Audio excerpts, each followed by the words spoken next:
Madame, Monsieur, bienvenue à toutes et à tous et merci de préférer Soumvi Communication pour vous informer. C'est un nouveau numéro de votre émission spéciale consacrée à la célébration de la fête de l'indépendance du Bénin. Et pour ce faire, nous abordons cette fois le bilan politique de 64 ans d'indépendance de notre pays à la souveraineté nationale et internationale. Et nous recevons à cet effet un invité, M. Dieudonné Soyons-nous. Il est journaliste, communicateur qui nous présentera les temps marquants de l'histoire politique du Bénin. Monsieur Dieudonné, bonjour et merci de répondre à notre invitation. Merci beaucoup pour l'invitation.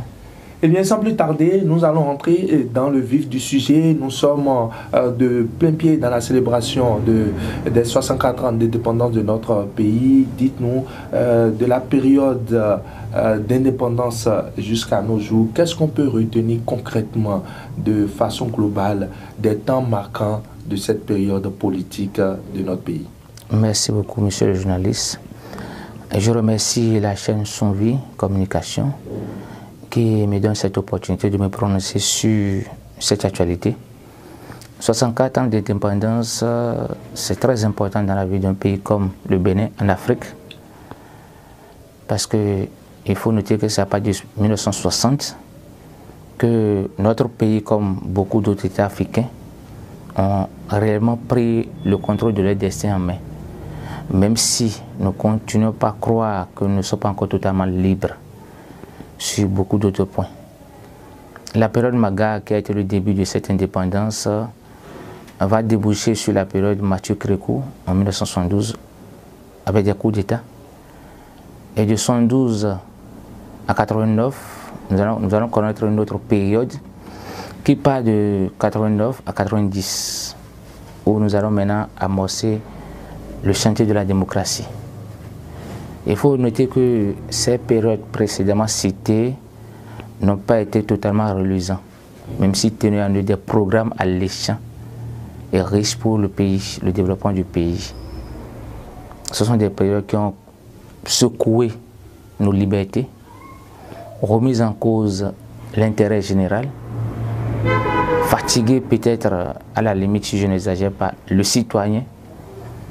Et depuis 90, le février 90, la conférence nationale des forces de la nation, qui a été une initiative de beaucoup de leaders à l'époque pour ramener alors le général Mathieu Crékou à la raison, pour que nous puissions aborder le système du multipartisme politique, va donner une nouvelle chance d'expression à chaque citoyen de ce pays.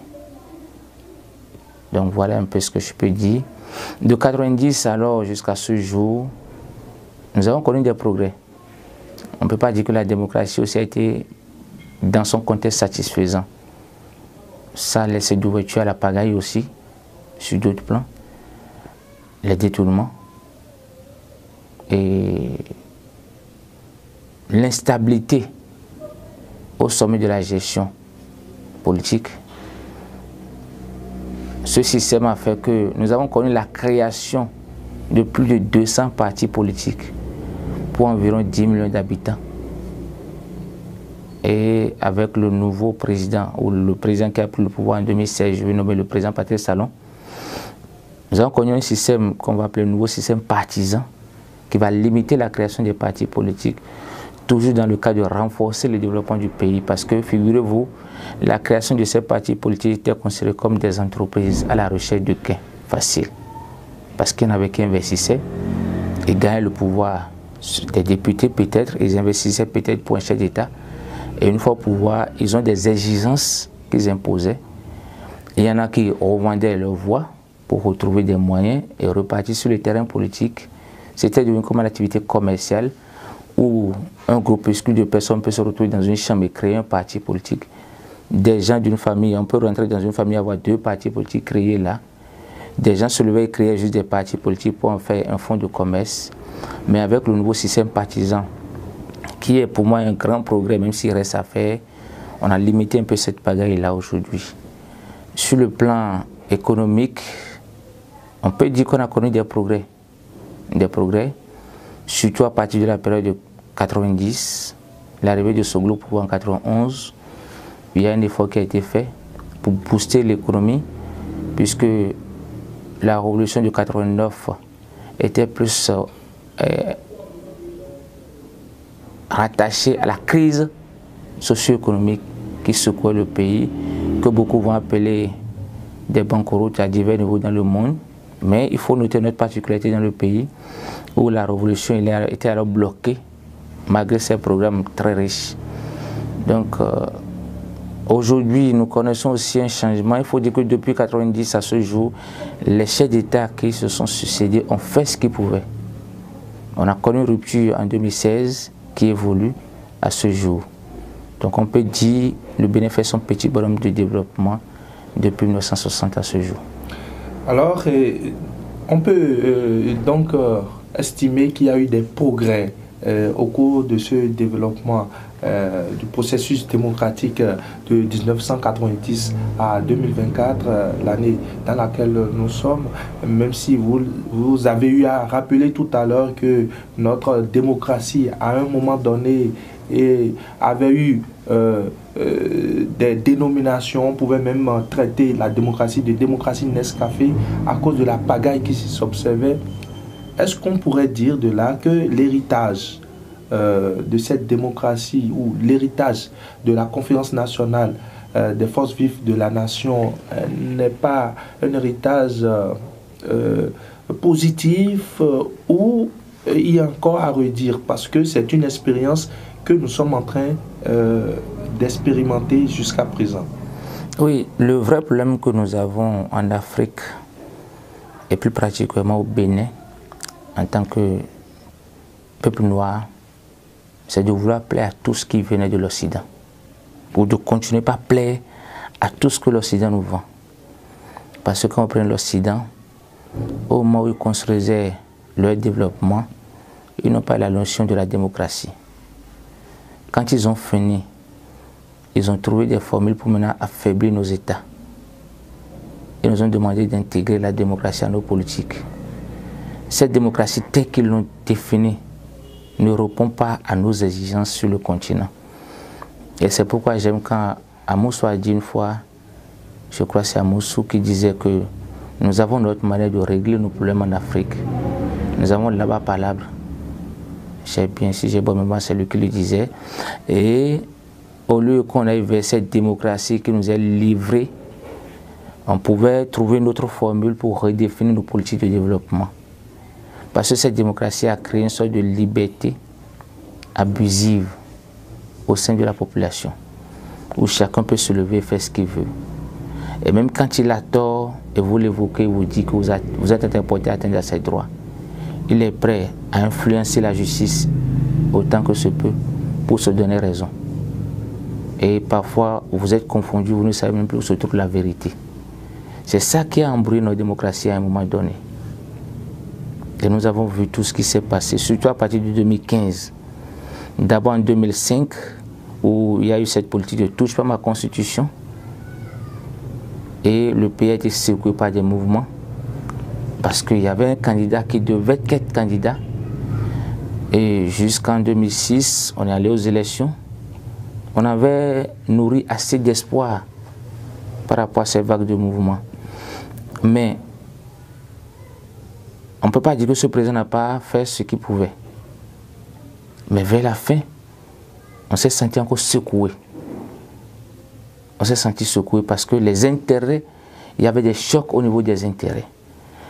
On sent qu'il n'y a pas une confiance en notre sein, au sein de la classe politique dans le pays. Il n'y a pas une confiance. Quand je parle de confiance, ce n'est pas la confiance que nous ressentons dans nos familles, mais une confiance d'engagement commun. On sent cette volonté qui manque jusqu'à ce jour. Alors, cette démocratie pour moi était comme un bébé, comme l'indépendance. C'est un bébé qui vient de naître, qu'il faut entretenir, le nourrir, lui permettre de grandir dans de meilleures conditions et l'apprendre à vivre dans la société. Mais on a pris cette démocratie comme étant déjà toute faite à l'image du blanc, de ce qui se fait chez le blanc. Alors qu'en réalité, quand vous prenez le discours, la conférence de 90, février 90, cette conférence est venue bien avant le discours de la Boule que Mitterrand a prononcé en France pour lancer la démocratie en Afrique. Donc nous avons déjà au Bénin tracé le chemin de cette démocratie-là avant que le discours de la Boule ne vienne. Mais à chaque fois, nous avons eu tendance à recourir à la France, à recourir à ces pratiques-là pour pouvoir redéfinir nos démocraties ici. Je crois que c'est quelque chose qu'il faut corriger à l'avenir pour vraiment donner du sens à notre développement, à notre pays. On en a besoin d'Afrique. Et je crois que c'est le seul problème que nous avons aujourd'hui sur la question du développement. On doit revoir nos politiques à ce niveau-là, redéfinir nos démocraties et faire en sorte que chacun se sente en sécurité. Non seulement en sécurité, mais qu'il y ait une confiance permanente entre nous quand on parle de développement. Que l'on ne se dise pas, s'il vient au pouvoir, maintenant il me créera des problèmes. Ah, s'il lui prend le pouvoir, voici ce qui va se passer. Non. Qu'on ait le courage de savoir qu'il y a l'intérêt national qui prime. Et quelles que soient nos divergences, même quand mon adversaire va prendre le pouvoir, il va se limiter à des principes qui fondent la stabilité et la paix dans le pays. Regardez un peu les États-Unis. Donc, quelles que soient les divergences, quand quelqu'un vient, il y a toujours les limites à ne pas franchir dans la gestion du pouvoir. On doit pouvoir fixer des limites à ce niveau-là. C'est comme dans nos familles. Quand vous voyez dans la famille, un chef de famille, quand il y a des problèmes, même quand ces problèmes doivent diviser la famille, le chef de famille fait tout pour faire en sorte qu'il n'y ait pas de limites qui soient franchies, juste pour préserver l'unité de la famille. On doit retourner dans nos traditions, rechercher ces valeurs à intégrer dans nos lois, pour pouvoir maintenant faire asseoir et donner une marque à notre démocratie. Et je crois qu'on peut le faire. Eh bien, comme vous étiez aussi en train d'aborder ce pan-là dans votre explication tout à l'heure, après 34 ans de démocratie, le bébé qui est né a grandi, a poussé des dents, il marche d'ailleurs, parce qu'on imagine 34 ans de vie, c'est déjà assez suffisant pour tirer des conclusions. Aujourd'hui, le bilan politique au Bénin, après plus de 3 décennies, on peut dire que ce bilan est reluisant? Je dirais non. Pourquoi? Parce que l'humain ne s'est pas encore responsabilisé dans le défi qu'il a devant lui. L'humain béninois, l'être humain, le politique béninois, le politicien béninois ne s'est pas encore engagé réellement dans l'enjeu du développement. Parce que malgré le nouveau système partisan, on va peut-être revenir sur ça, nous avons encore des goulots d'étranglement qui divisent les formations. Il y a une sorte de tension interne qui siège dans ces formations-là, qui empêche l'éclosion de l'expression du système partisan. Juste parce qu'il y a encore des intérêts égoïstes qui divisent. Cette confiance dont je parle ne s'est pas encore instaurée. On ne retrouve pas encore cette volonté où on peut se faire confiance pour dire, bon, on peut le laisser aller occuper ce poste. Chacun veut rechercher son intérêt dans le positionnement de l'autre. Et ça ne favorise pas l'éclosion. Et ça remet en cause l'unité, même au sein de ces formations-là. Donc je peux dire, le chef d'État a bien fait, si c'est le bâtisseur de ce programme-là, il a bien fait d'instaurer ce nouveau système partisan. Et je crois que peut-être après 2026, lui-même va tirer une conclusion et va peut-être faire des recommandations, peut-être, s'il le veut, pour redonner de la valeur à la chose. Parce que nous sommes à l'expérimentation de cette phase-là. La période d'avant ce nouveau système partisan était une période, comme je l'ai dit, de pagaille. L'autre l'avait qualifié de Nescafé. Parce que, comme je le disais, il fallait 60 personnes pour créer un parti politique. Avec le nouveau système partisan, 60 personnes à raison de 10 personnes par département. Ancien département, à l'époque, on en avait 6 avant 2016. Donc il fallait 10 personnes par département pour créer un parti politique. Avec le nouveau système partisan, il faut 15 personnes par commune, à raison de 17 communes que nous avons dans le pays, pour créer un parti politique. C'est ce qui a créé tout ce tollé en 2019, où certains partis politiques n'ont pas été capables de mettre à jour leurs fichiers pour aller aux élections. Et quand je prends ces exemples, par exemple, je retourne un peu sur cet aspect du manque de responsabilité. On a vu un parti politique dont le leader devait juste se retirer parce que condamné par la justice, même s'il trouve que le jugement n'était pas raisonnable, il était condamné par la justice. Il avait besoin juste de se retirer pour permettre aux autres militants d'aller aux élections et d'exprimer leur volonté et peut-être de gagner le pouvoir d'exercice parlementaire. Mais pour des questions personnelles, il est resté figé à la tête de cette formation, refusant de se retirer, ne mesurant plus l'intérêt général. Je ne vais pas citer de nom. Et cela a empêché le parti en question d'aller à ces élections-là. Parce que c'était le seul aspect qu'on disait, puisque j'ai lu le communiqué. Le ministère disait que cet homme-là se retire, puisque condamné, il ne peut pas se retrouver dans le fichier de la formation politique. Ce qui était tout à fait logique, même si ce n'est pas raisonnable à leurs yeux, c'était tout à fait logique. Donc, il fallait écouter, après de ce moment, l'entourage, et ne plus s'écouter soi-même. Parce qu'à un moment donné, il faut se laisser emporter par l'intérêt général. Et peut-être que cette formation serait déjà siégée au Parlement, et ça allait même peut-être régler encore beaucoup de problèmes à l'époque. Ça n'a pas été le cas. Donc, je dis encore que nous ne sommes pas encore arrivés à ce rendez-vous. Parce que ce même phénomène s'observe aussi dans les autres formations, où on dit, c'est moi qui dois occuper ce poste-là. Puisque c'est lui qui est là, je ne lui parle pas. On ne s'entend pas. Et on a le courage de le dire. Et on se divise sur des questions de développement national. Et on est fier, on rentre dans sa chambre, on dit c'est moi qui suis là, il ne peut pas me dire ça. Et on refuse de s'écouter, on refuse de s'accepter dans la différence. Donc on a encore des problèmes. Merci à vous. Je vous remercie. Monsieur Dieudonné Soyong, je rappelle que vous êtes journaliste et vous êtes ici pour traiter avec nous du bilan politique de 64 ans d'indépendance du Bénin. Monsieur Dieudonné, dites-nous, actuellement, et nous sommes en 2024 et c'est une phase importante que nous traversons actuellement parce que nous sommes à quelques années de la fin du deuxième mandat du président Patrice Talon. Alors, on définit généralement la politique comme ce qui a trait au collectif à une somme d'individualité ou de multiplicité. Elle apporte orientation, cohérence, obligation de rendre compte, efficacité et clarté sur le fonctionnement d'une organisation. Pensez-vous que depuis 2016, nous sommes dans cette dynamique politique? Oui, je pense que nous sommes dans cette dynamique-là, d'une part, parce que quand vous prenez la période avant 2016, le pays a été secoué toujours par les formations politiques, avant 2016. Et ça fait que la plupart des chefs d'État, quand on prend 91 à 96, Soglo a été secoué par les partis politiques. Et je dirais même en complicité des syndicats. Père à son âme, Thévo, il n'est plus là.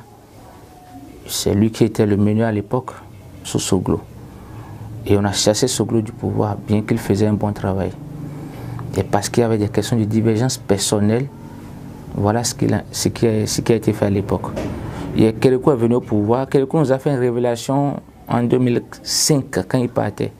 Son discours qu'il a prononcé à l'Assemblée nationale sur l'état de la nation, il disait que c'est parce qu'il... Non, je crois que c'est après ce discours, quand il a reçu des anciens au palais. Il disait qu'il s'est fait mouton pour rester au pouvoir jusqu'à ce moment. Et que si quelqu'un veut gagner le pouvoir, et que si cette personne était du moins un homme, qu'il devienne un mouton. Et s'il était un mouton, après la prise du pouvoir, qu'il devienne un homme. Pour spécifier un peu l'ambiance dans laquelle il dirigeait le pouvoir.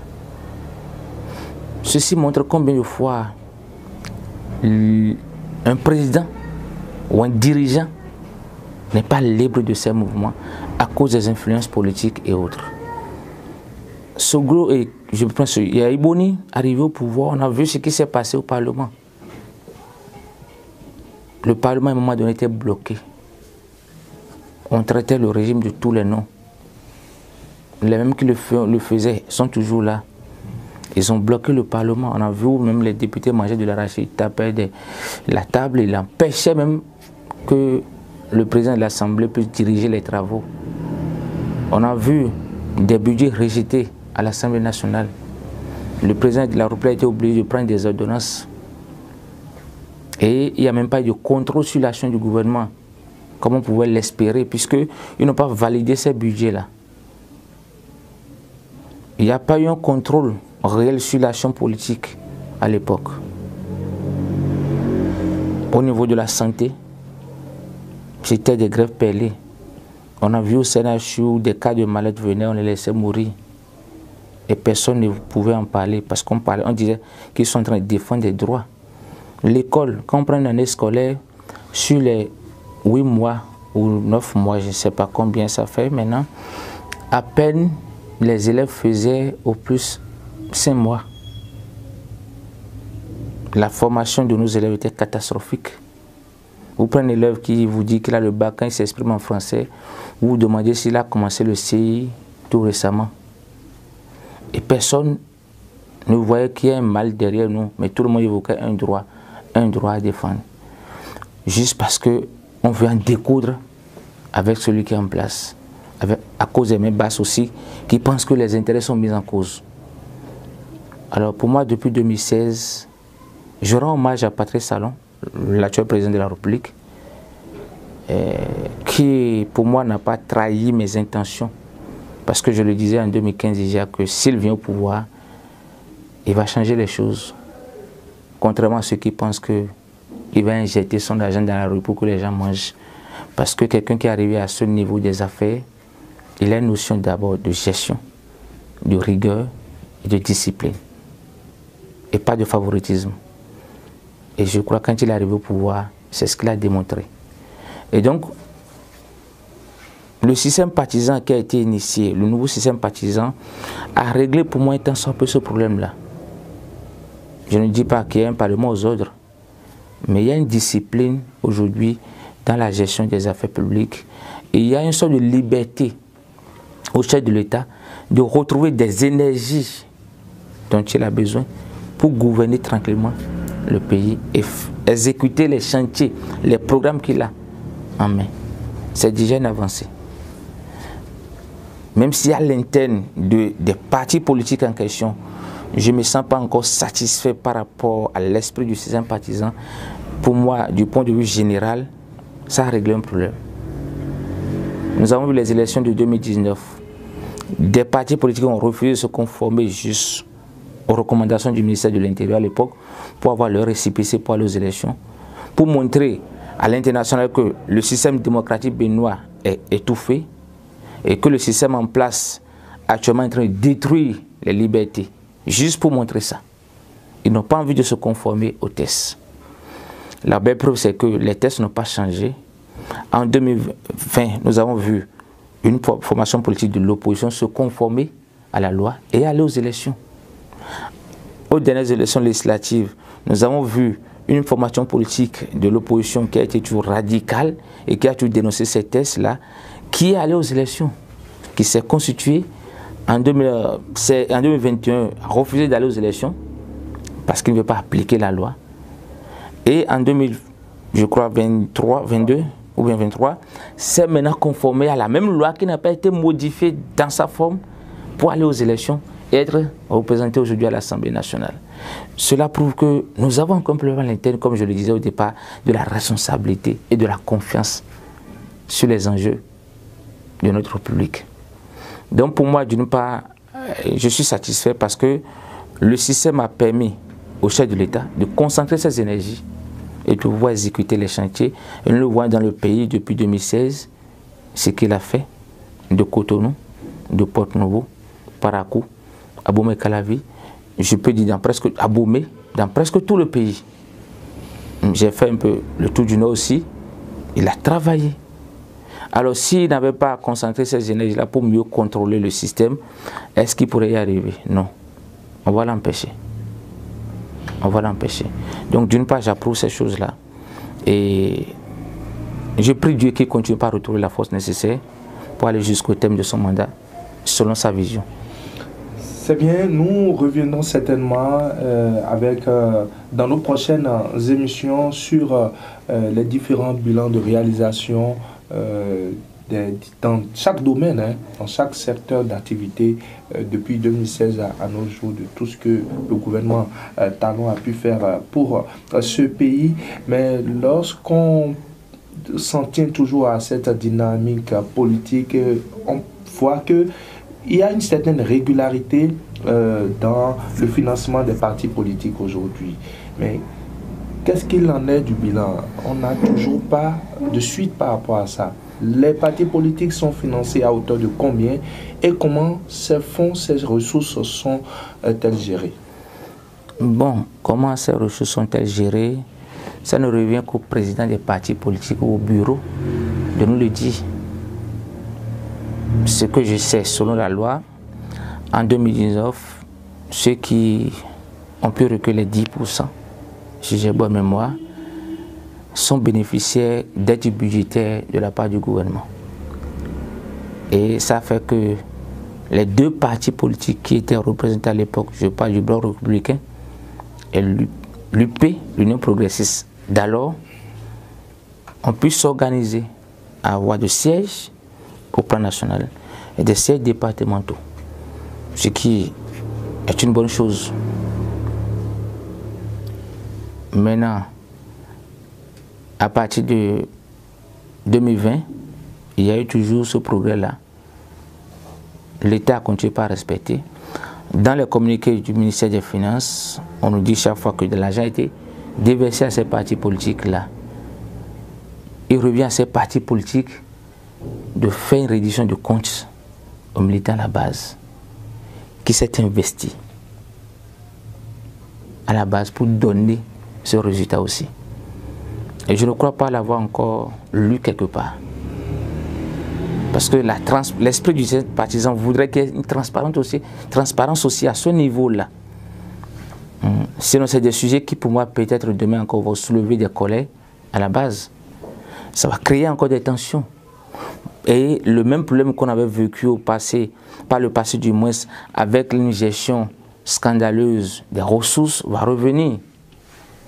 Puisque nous n'avons pas encore cette pratique actuelle, nous n'avons pas ça eu par le passé, c'était des individus qui investissaient et qui avaient le contrôle des décisions au sein des partis. Le nouveau système partisan me dit que le militant que je suis impliqué dans la gestion de mon parti à la base ou au niveau où je suis. Est-ce qu'aujourd'hui ça se ressent? Est-ce que le militant à la base a une expression qu'il exprime sur la conduite du parti? C'est là la vraie question. C'est pourquoi il dit qu'il y a encore à faire avec ce système-là. Et je crois qu'à l'avenir, ça va durer peut-être, ça peut vite arriver, mais tôt ou tard, ce système sera encore révisé si nous ne revoyons pas le contenu. La loi, dans sa forme, ne pose pas problème. Mais dans la gestion, je crois qu'il faut encore revoir. Au niveau de l'État, ça donne de liberté au président de mieux concentrer ses énergies. Mais à la base, le militant que nous sommes ou que je suis ne se sent pas encore vraiment impliqué dans le développement de ce système. Là, ça m'amène directement à vous poser la question de savoir ou de connaître votre vision sur l'avenir politique du Bénin. Il y a un maître à bord, il y a un leader qui est là, qui est le bâtisseur de ces programmes-là depuis 2016 et qui travaille pour, parce que nous avons lu des articles, des messages où il était même contre qu'il y ait des suscitations de candidatures à l'intérieur de ces partis politiques alors qu'il n'a même pas encore dit son dernier mot sur son départ ou non, bien qu'il dit qu'il va partir. Et il dit qu'il veut que l'expression soit au sein des militants à la base, que ce soit à l'interne que ces décisions soient prises. Parce que vous voyez, il y a des suscitations de candidatures un peu partout. Et c'est fait que parmi ces candidats qui sont suscités, il y en a qui sont membres de ces partis politiques dites défendant le système partisan. Alors moi, militant qui a travaillé pour que ce parti-là soit représentatif aussi, je constate que quelqu'un de l'extérieur maintenant vient susciter quelqu'un de chez moi, sans que moi-même ne sois pas impliqué. Ça veut dire que si demain cette personne, je ne suis pas contre, s'il gagne les élections, cela voudrait dire que j'aurai un problème. Je ne serai pas écouté, mais plutôt l'étranger qui l'a amené qui va écouter. Alors, est-ce que nous donnons un suivi au système partisan de ce contexte? Ceux qui sont d'ailleurs, qui ne sont pas membres du parti, ont droit à l'expression également. Je les considère comme des sympathisants de ces militants-là qui sont membres du parti. C'est tout à fait logique. Donc il faut faciliter la création des courants d'idées au sein de ces formations-là. Au lieu de les imposer peut-être des idéologies, il y a une logique, une idéologie qui est déjà définie. De ces idéologies, on aura des courants d'idées pour renforcer le développement au sein de ces partis politiques. Et tant que ce n'est pas comme ça, vous allez voir, on sent déjà même que des partis se vident déjà. Même si ce n'est pas encore dit, on sent qu'il y a des mouvements au sein de ces partis politiques. Parce que la plupart du temps, nous avons mis dans notre tête que quand une élection s'approche, c'est une occasion de profit. C'est ce qu'on a toujours considéré depuis 1991. Quand une élection s'approche, c'est une occasion de profit. Et avant le sympathisme, le nouveau sympathisme, vous allez constater que quand une élection s'approche, il y a des gens qui créent des partis politiques, ils créent des mouvements. On est encore déjà dans cette dynamique. C'est vrai qu'il ne peut pas aller créer facilement un parti politique, mais vous allez sentir qu'il y a des mouvements qui se créent déjà. Et ça vide. Quand vous voyez ça, parmi ces mouvements-là, ce sont encore des militants qui sont dans ces partis politiques qui vont se retrouver encore dans ces mouvements-là. Ça vide ainsi l'esprit du système partisan. Et il faut corriger. Et donc je suis d'accord quand le chef a dit de ne plus avoir de réaction sur ces questions et de laisser les partis politiques les définir. Mais pour y arriver, comment est-ce que ça va se faire? Comment est-ce que ça va se définir? Les rencontres statutaires, je ne les observe pas au niveau de ces partis politiques, que ce soit les démocrates, le bloc républicain, l'UP, le renouveau, je n'observe pas de rencontres statutaires. Pourtant, le Congrès, ces partis politiques ont un règlement. Ils ont un règlement. Le Congrès, bon, je n'ai pas lu le nouveau règlement intérieur de l'UP, le renouveau. J'avais lu le règlement intérieur des statuts de l'UP. Mais depuis que l'UP est devenu renouveau, je n'ai pas lu le règlement à ce niveau-là. Donc, qu'en est-il? Je ne sais pas. Alors, on a besoin de ces rencontres statutaires. Les militants ont besoin à la base pour quand même vivre l'ambiance, l'euphorie de leur formation politique. Parce qu'une famille où il n'y a pas de rencontre, où c'est quand il y a des occasions, peut-être pour des moments clés, on appelle des gens et puis on s'organise, ça ne fait pas vivre. Voilà. Alors, pour finir ou pour mettre un terme à cette émission, je m'en vais vous demander alors l'engagement politique de la jeunesse béninoise aujourd'hui face à ces réalités, à tout ce que nous observons dans le monde politique. Est-ce que les jeunes sont-ils prêts pour faire de la politique ou ce sera toujours le suivisme que nous constatons jusque-là? Oui, je pourrais dire que les jeunes sont prêts à faire de la politique. Parce qu'on dit que c'est au bout de l'ancien code qu'on tisse la nouvelle. Mais ma préoccupation est de savoir si cette jeunesse est prête. Pas toute la jeunesse, mais est-ce que cette jeunesse-là, de façon globale, est prête? Parce que l'expérience nous a montré sur le terrain que cet état évoqué dans nos habitudes continue de régner, l'intérêt personnel, l'ego. Donc il faudrait que nous puissions travailler à régler ces problèmes-là. Parce que pour moi, la jeunesse semble vouloir être prête, mais en réalité elle ne l'est pas. Je ne sais pas si c'est le niveau de notre pauvreté ou si c'est un héritage qui veut être perpétué. Je prends notre réalité aujourd'hui au niveau de la géopolitique mondiale. Vous allez sentir que nous sommes dans une révolution. Que ce soit au niveau de l'Occident, que ce soit en Afrique, que ce soit en Asie, il y a une révolution. Une révolution en Amérique aussi. Et vous regardez Joe Biden, pour lancer un message, c'est un jeune qui l'a pris comme cholestien. En France, on a vu ce jeune-là qui a été Premier ministre.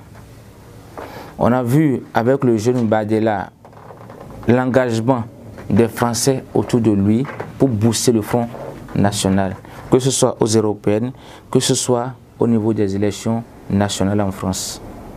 Ça prouve que la jeunesse a une place dans le développement de notre société d'aujourd'hui, parce que ce développement est confronté à une nouvelle technologie qui n'est pas propre à l'ancienne génération. Et seule cette jeunesse arrive à décoder facilement cette nouvelle technologie-là. Quand je parle de technologie, je ne parle pas forcément des appareils, mais un nouveau mode de vie qui n'est pas compatible avec l'ancienne génération. On a vu au Sénégal ce qui s'est passé. J'ai vu tout le monde apprécier l'actuel Premier ministre Sonko dans son engagement face au pouvoir en place. Mais combien de jeunes sont capables de tenir le coup? Combien de jeunes?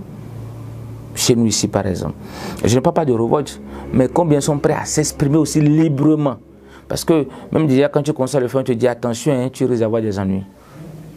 On te crée une peur interne. Et il y en a même qui, là où peut-être toi tu te montres engagé, il y en a qui te sabotent déjà de l'autre côté pour qu'on sache chercher à te créer des ennuis, pour te détruire même au niveau du leader, qui n'a même pas peut-être d'intention sur toi, on te détruit au niveau de ce leader-là, qui constate te prendre l'adversité alors qu'en réalité, on lui présente une autre face. Qu'est-ce qui fait ça? C'est la misère. C'est l'intérêt personnel. Où on est là maintenant, on apprend qu'on veut nommer telle personne, on se fâche, on commence à le saboter de toutes les manières, juste parce qu'on ne veut pas de lui, parce qu'on se dit, moi je suis capable. Alors que normalement avec le système partisan, le nouveau système partisan, on doit se regrouper autour de l'intérêt général. On va retrouver l'intérêt général en une personne. Mais l'autre va dire, je ne veux pas m'intéresser avec lui, je n'ai pas, il ne me respecte pas, ou bien il n'est pas ci, il n'est pas ça. Et on continue dans la même lancée. Vous voyez des jeux qui se divisent même à l'intérieur au sein des partis politiques. Alors comment est-ce que ça va marcher? On doit se diviser sur des questions d'idéologie, des débats d'idées. Mais pour des questions d'intérêt personnel et égoïste, on doit pouvoir se séparer de ça. Mais la jeunesse, je ne pense pas à ce jour qu'elle soit totalement prête. Parce que le moi continue de siéger. Merci à vous, Dieudonné. Soyons-nous votre mot pour conclure cette émission. Merci beaucoup, monsieur le journaliste. Merci à Sonvi TV pour cette opportunité. 64 ans d'indépendance, c'est très important dans la vie d'un pays. Mais pour moi, ce n'est pas encore grande chose. Parce que notre État a appelé peut-être à avoir 1000 ans. Si le monde continue d'exister, au-delà de 1000 ans, notre État est appelé, si demain l'Union africaine ou les États de l'Afrique ne se créaient pas, notre pays va exister autant d'années qu'il faut. Et donc ce qui est le plus important, c'est de commencer par mettre notre nation en jeu. Chaque citoyen doit pouvoir mettre la nation en jeu. Cela ne veut pas dire qu'il faut s'appauvrir pour la nation, mais dans chaque chose que nous devons faire, nous devons regarder désormais la nation. Parce que le président actuel qui est là est en train de faire un grand travail de bâtisseur, il est en train de mettre des fondements en place. Et il faudrait que, à partir de 2026, qui est un grand défi pour nous, il faudrait que nous puissions trouver vraiment quelqu'un qui pourra continuer à faire le travail, à savoir qu'il y a des limites à ne pas franchir, à travailler pour l'unité nationale, à travailler pour la paix de notre pays, à continuer à œuvrer toujours, à présenter le Bénin, à permettre au Bénin de s'ouvrir dans le monde, de mieux s'imposer dans le monde à travers son agriculture, sa politique, son économie et autres. Tout ce qu'on peut créer, il faut quand même désormais que nous puissions s'ouvrir au monde et aller de l'avant. C'est ça le plus important aujourd'hui. Et j'invite chaque citoyen à rêver le Bénin. Je vous remercie. Et c'est ce qui viendra mettre justement un terme à cette émission spéciale dédiée à la célébration du 64e anniversaire d'indépendance du Bénin. C'était un aperçu sur le bilan politique en général de toute cette période avec notre invité, M. Dieudonné Soyonou. Je rappelle qu'il est journaliste, communicateur. Merci de votre participation active à cette émission et merci à tous nos techniciens de Sonvi Communication également.